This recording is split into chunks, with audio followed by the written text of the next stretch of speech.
సాయి బంధువులందరికీ సాయి గురించి తెలియాలని షిరిడీ సాయి అనుగ్రహ రహస్యమని ఈ నిత్యపారాయణ గ్రంథాన్ని ఆ బాబా కృపతో పఠిస్తున్నాను.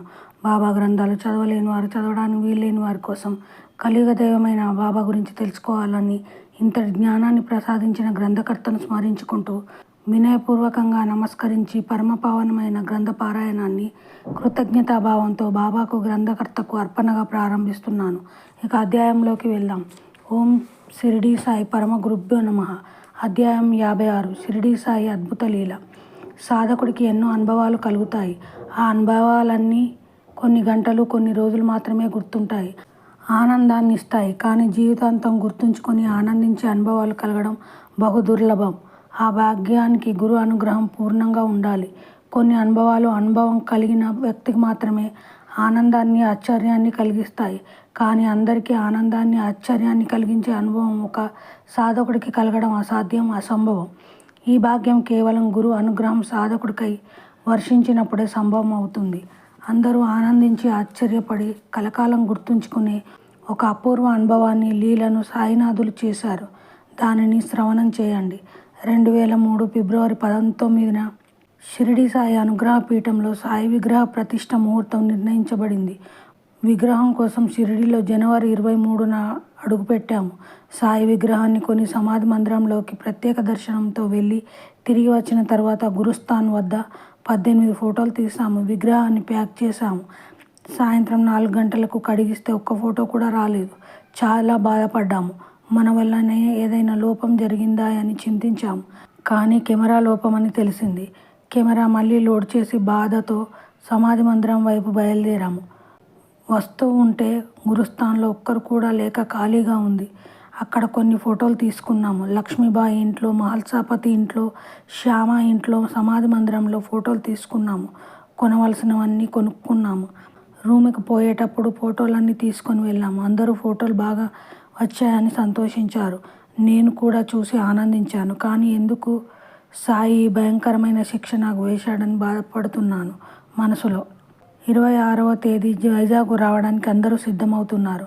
నేను తయారై బెడ్ మీద కూర్చున్నాను. మిగతా వాళ్ళు తయారవుతున్నారు. నా ముందు ఫోటో ఆల్బమ్ ఉంది.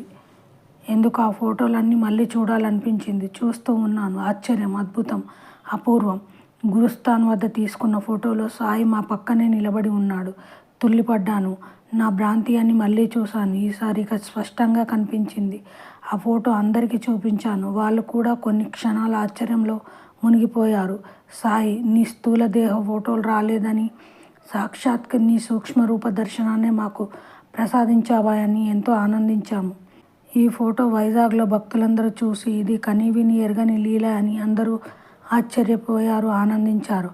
ఒక భక్తుడు, స్వామి, మరాఠీ వారు బాబాలాగే తలకట్టు కట్టుకొని ఉంటారు.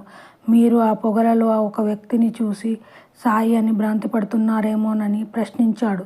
కంటికి అంత ప్రత్యక్షంగా కనిపిస్తుంటే ఈ ప్రశ్న ఏమిటని విచారించి వెంటనే గురుస్థాన్ వద్ద ఏ ఫోటోలు తీసామో ఆ ఫోటోలన్నీ కంప్యూటర్లో స్కాన్ చేసి పరీక్షిస్తే ఆశ్చర్యం, ఒక ఫోటోలో సాయి అపూర్వంగా కనిపించారు.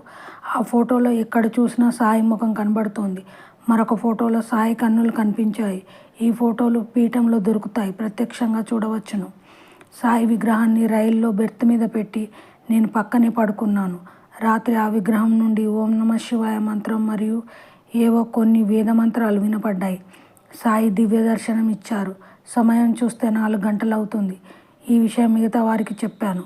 ఫిబ్రవరి 18, 19, 20 తేదీలలో చాలా వైభవంగా షిరిడీ సాయి అనుగ్రహ పీఠం ప్రారంభోత్సవం, విగ్రహ ప్రతిష్ఠన జరిగింది. ప్రతిష్ఠ రోజు రాత్రి అమ్మవారు ఎప్పుడూ ఇవ్వని రీతిగా దర్శనమిచ్చారు. 20వ తేదీ సాయంత్రం 5 గంటలకు బాబావారు ఆవాహనమై అందరినీ ఆశ్చర్యపరిచేలాగా ఒక నవ్వు నవ్వి వెళ్ళిపోయారు.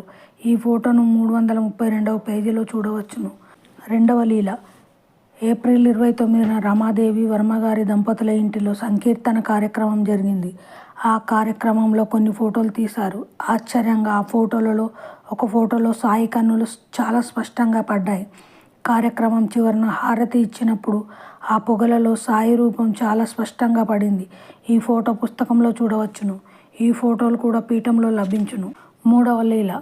ఎంవీఆర్ రెడ్డి మరియు ఎం చంద్రశేఖర్ రెడ్డి సోదరులు హెచ్బి కాలనీలో షిరిడీ సాయి తత్వజ్ఞాన యజ్ఞం 4ను నిర్వహించమని కోరడంతో వారు వీధిలో ఏర్పాటు చేశారు. 11 రోజుల జ్ఞాన యజ్ఞం అది. 5వ రోజున నేను ప్రవచనం చెబుతున్నాను. నా కుడి ప్రక్కన సాయి ఫోటో పెట్టారు. 7:15 సమయంలో మా ధర్మపత్ని లక్ష్మి ఫోటో వైపు చూస్తూ అలా ఆకాశం వైపు చూస్తే ఆశ్చర్యం. సాయి తెల్లని బట్టలు ధరించి ఒక చేతిలో పంచ పట్టుకొని తల కొద్దిగా వంచి నా వైపు చూస్తున్నారట. సాయి సాయి అని అరుస్తామంటే గొంతు రాలేదట. ఒక్క క్షణంలో అదృశ్యం అయ్యారట. ఇది స్వప్నంలో జరిగిన దర్శనం కాదు, ఇది మెలకువలోనే జరిగిన దర్శనం. ఇది చూసింది మనోభ్రమ కాదని తెలపడానికి ఏమో సాయి ఈ భాగ్యం ఇంకొక భక్తుడికి కూడా ప్రసాదించారు. అదే సమయంలో ఎం చంద్రశేఖర్ రెడ్డి గారికి ఫోన్ వస్తే కింద నుండి పైకి వెళ్తుంటే లక్ష్మి ఎక్కడైతే సాయిని దర్శించిందో అక్కడ సుగంధభరితమైన వాసనలు గుప్పు గుప్పున ఎన్నో వచ్చాయట. ఆ వాసనలకు అతడు ఒక్క క్షణం ఆగిపోయాడు. లక్ష్మి ఈ అనుభవం కార్యక్రమం ముగిసిన తర్వాత చెప్తే గానీ అసలు విషయం అతడికి అర్థం కాలేదు. పరమగురు షిరిడీ సాయి సమర్పణమస్తు.